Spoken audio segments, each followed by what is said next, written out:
Today on Rappler.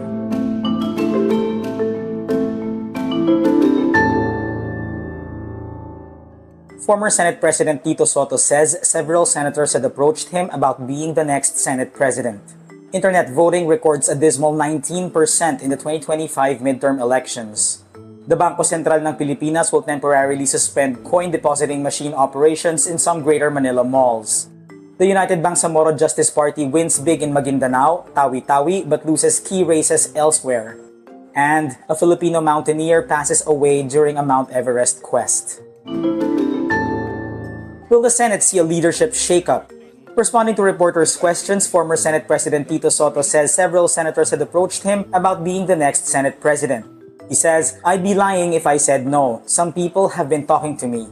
Sotto reveals, "I've been talking to about 3 or 4 people. That's it. And they're saying their peers are ready to support me. I told them if we have 13, I will accept." Sotto is among 5 candidates of President Ferdinand Marcos Jr.'s alyansa para sa Bagong Pilipinas slate poised to win in the Senate race.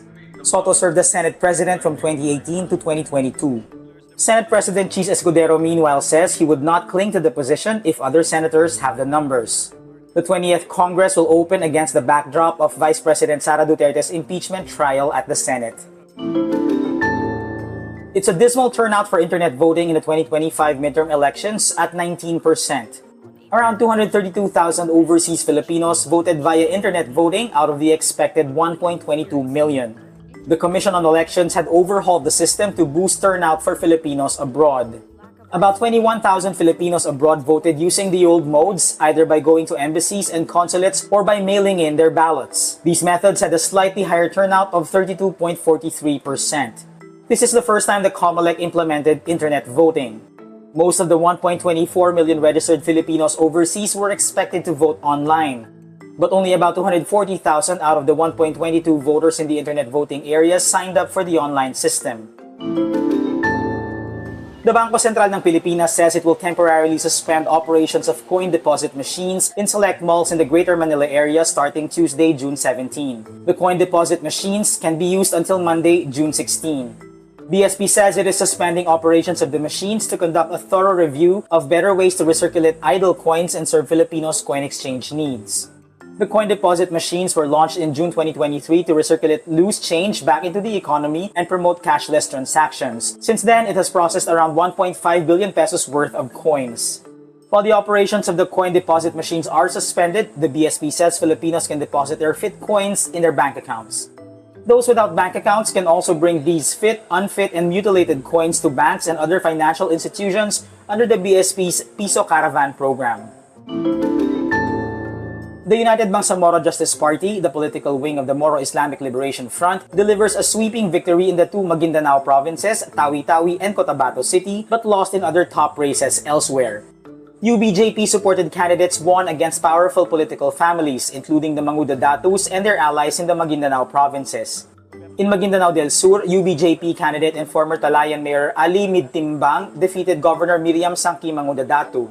His running mate, Bustad Sisham Nando, son of a late MILF leader, won the vice-governor's seat, beating former Mamasapano Mayor Benzar Ampatuan.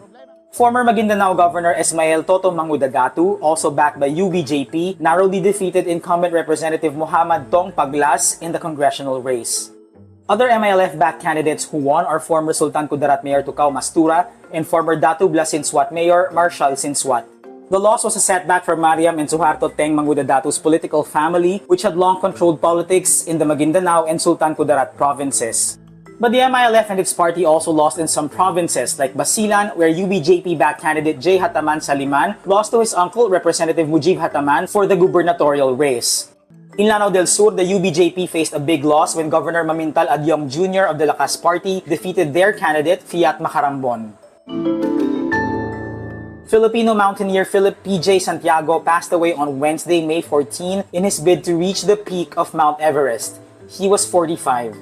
The Himalayan Times reports Santiago drew his last breath at Camp 4 while preparing for the summit push of the highest mountain on Earth, which measures 29,032 feet above sea level. The Himalayan Times adds he is Mount Everest's first foreign casualty of the season.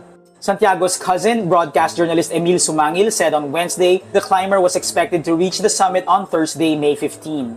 Santiago died at Camp 4, which sits along the edge of the so-called death zone at 26,000 feet, where the absence of supplementary oxygen results in the deterioration of bodily functions or death. Sumangil says in a Facebook post, quote, "The family respectfully requests privacy as we grieve and process these events. Your understanding, support, and prayers are deeply appreciated." Santiago advocated access to clean drinking water and the cure of children's cancer. And that's today's wrap. I'm JC Gotinga. Thank you for watching. Click the link below for the full story. Follow us on Rappler's YouTube, Facebook, X, Instagram, and TikTok.